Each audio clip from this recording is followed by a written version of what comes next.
ଆପଣଙ୍କ ଟିଭି ଓଡ଼ିଶା ମାଟିର ବାସ୍ନା। ବର୍ତ୍ତମାନ ସମୟରେ ଏକ ବଡ଼ ଖବର ସାମ୍ନାକୁ ଆସିଛି। ଅଲିଉଡ଼ର ଲୋକପ୍ରିୟ ଅଭିନେତା ଅନୁଭବ ମହାନ୍ତି ଆଉ ଜାଗୃତି ଶୁକ୍ଲା ଦେଲେ ବହୁତ ବଡ଼ ଖୁସି ଖବର। ଆଉ ବର୍ଷା ପ୍ରିୟଦର୍ଶିନୀ ଯାହା କଲେ ଆପଣ କଳ୍ପନା ବି କରିପାରିବେନି। ତେବେ କ'ଣ ଘଟିଲା, ଭିଡ଼ିଓଟିକୁ ଶେଷ ପର୍ଯ୍ୟନ୍ତ ଦେଖି ନିଅନ୍ତୁ। ବହୁ ଚର୍ଚ୍ଚିତ ଅଲିଉଡ଼ର ଲୋକପ୍ରିୟ ଅଭିନେତା ଅନୁଭବ ମହାନ୍ତି ଆଉ ଜାଗୃତି ଶୁକ୍ଲା ଗତ ଦିନମାନଙ୍କରେ ବିବାହ ବନ୍ଧନରେ ବାନ୍ଧି ହୋଇଥିଲେ।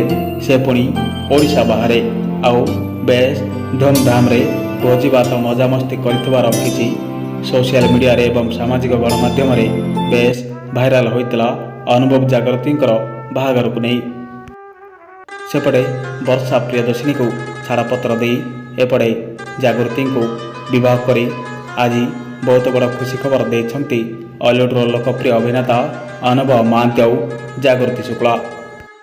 ଅଲିଉଡ଼ କୁଇନ୍ ବର୍ଷା ପ୍ରିୟଦର୍ଶିନୀ ଆଉ ଅନୁଭବ ମହାନ୍ତି ଏକାଠି ସିନେମାରେ ସହକଳାକାର ଭାବରେ କାମ କରିଥିଲେ।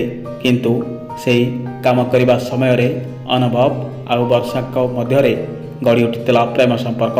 ଆଉ ସେହି ପ୍ରେମକୁ ନେଇ ପରିବାରର ଆପୋଷ ବୁଝାମଣାରେ ଦୁହେଁ ବିବାହ ବନ୍ଧନରେ ବାନ୍ଧି ହୋଇଥିଲେ। କିନ୍ତୁ ଦୈବର ବିଡ଼ମ୍ବନା ଏମିତି କିଛି ଘଟିଲା ଯାହା କେହି ବି ଜାଣିପାରିଲେ ନାହିଁ। ଅଲିଉଡ଼ର ଲୋକପ୍ରିୟ ଅଭିନେତା ଅନୁଭବ ମହାନ୍ତି ଆଉ ବର୍ଷା ପ୍ରିୟଦର୍ଶିନୀଙ୍କ ମଧ୍ୟରେ ପାରିବାରିକ କଳହ ଲାଗି ରହିଲା, ଯାହା ଶେଷରେ କୋର୍ଟର ଆଶ୍ରୟ ନେଇ ସବୁଦିନ ପାଇଁ ଅଲଗା ହୋଇଯାଇଛନ୍ତି ଅଲିଉଡ଼ର ଲୋକପ୍ରିୟ ଅଭିନେତା ଅନୁଭବ ମହାନ୍ତି ଆଉ ବର୍ଷା ପ୍ରିୟଦର୍ଶିନୀ।